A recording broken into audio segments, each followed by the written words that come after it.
जन्म, लेखक मदन मोहन तरुण। उनके कहानी संकलन जंगल जिंदा है से। जन्म, नगर से दूर पहाड़ियों के आसपास जटाशेष का आश्रम था। दिन भर कोई काम न रहने के कारण वह निरंतर भिन्न भिन्न प्रकार के ग्रंथों का चर्वण करता रहता था और प्रायः ही समुचित समाचार के अभाव में बौद्धिक अजीर्ण से पीड़ित रहा करता था।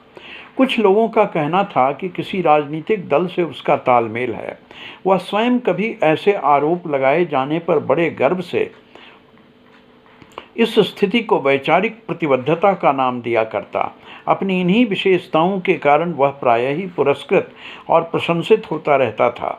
उसकी सबसे बड़ी विशेषता यह थी कि वह प्रश्नकर्ता को देखते ही उसकी राजनीतिक, सामाजिक तथा आर्थिक स्थिति भांप लिया करता था तथा अवसर एवं आवश्यकता के अनुसार लाभ, हानि तथा भूत भविष्य एवं प्रश्न पूछने वाले की हैसियत को ध्यान में रखते हुए अपने विचारों को विचारधारा या तात्कालिक सत्य का शास्त्रीय जामा इतनी खूबी से पहना दिया करता था कि सामने वाले के लिए यह तय करना मुश्किल हो जाता था कि वह दाहिनी ओर से आकर बाईं ओर निकल गया या बाईं ओर से निकलकर दाहिनी ओर चला गया।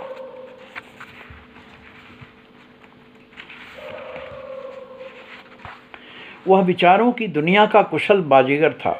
उसके विचारों में सबसे प्रमुख स्थान अपवादों का था। सत्य और अपवाद के बीच इतनी खाली जगह पर वह अपने विरोधियों का संहार किया करता था। इन्हीं कारणों से वह सामान्यतः तरह तरह के परंतु सुनिश्चित रूप से अपने अपने क्षेत्र के प्रभावशाली लोगों से घिरा रहता था।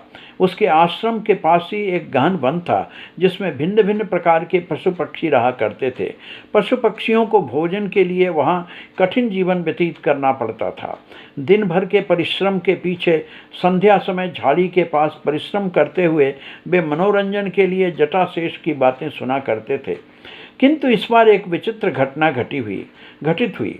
आचार्य जटाशेष ने अपने एक जिज्ञासु शिष्य के प्रश्न का कोई नया उत्तर नहीं दिया, बल्कि वह वही उत्तर था जिसे सदियों से आचार्यगण दिया करते थे। किंतु इस बार पशु संसार पर उसकी असाधारण प्रतिक्रिया हुई। उस दिन कुछ विशेष प्रकार के श्रोता उस आश्रम में उपस्थित हुए। उनमें से एक ने अत्यंत श्रद्धापूर्वक निवेदन किया, हे आचार्य, आज प्राणियों की उत्पत्ति पर प्रकाश डालें। आचार्य जटाशेष ने अपने श्रोताओं का सहज ही अनुमान लगा लेने के पश्चात कहना शुरू किया, हे मित्रों, आप धन्य हैं जिन्होंने इतना मौलिक प्रश्न पूछा है। यह प्रश्न अब तक के पूछे गए प्रश्नों में सबसे महान है। मूलो नास्ति कुतो शाखा। हे सुबुद्ध सज्जनों, मैं अपनी ओर से कुछ नहीं कह रहा हूँ, यह शास्त्र वचन है। सभी अपनी अपनी जगह से पैदा होते हैं। हे बंधु, मुख भाग से ब्राह्मण, बाहु से क्षत्रिय, उदर से वैश्य तथा चरणों से शूद्र पैदा हुआ करते हैं।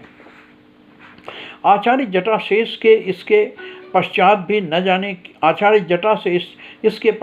न जाने क्या क्या बोलते रहे, किंतु उनके जन्म विषयक उत्तर पर वन के उन प्राणियों में व्यग्रता फैल गई जो चुपचाप वहीं बैठे बैठे उनका भाषण सुन रहे थे। वन में व्यापक रूप से अकाल फैला हुआ था, इसलिए भाषण सुनना उनकी मजबूरी थी। हथिनी मंदा क्रांता के पास बैठे उसके पुत्र चारुशुंड ने अपनी माँ से पूछा, माँ माँ, बोल, मैं किधर से पैदा हुआ था, तुम्हारे मुंह से या कहाँ से? अपने पुत्र का प्रश्न सुनकर हथिनी शर्मा गई। वह समझ नहीं पा रही थी कि अपने जिज्ञासु पुत्र को क्या उत्तर दे।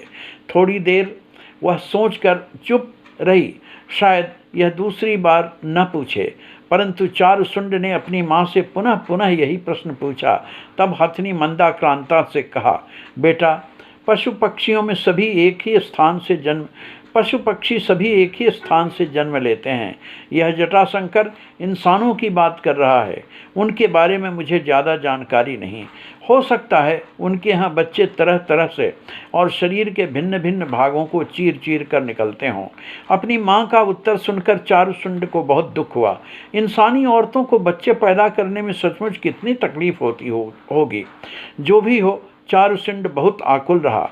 वह जानना चाहता था कि इंसान शरीर के किन किन भागों से बच्चे पैदा करता है, परंतु इसकी जानकारी कैसे हो, जटिल समस्या है।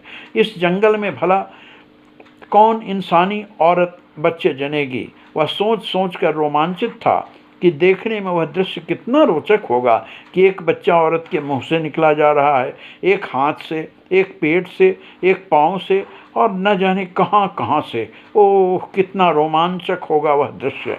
सचमुच दूसरे जानवर ठीक ही कहते हैं, आदमी बहुत विचित्र जानवर है। मदन मोहन तरुण।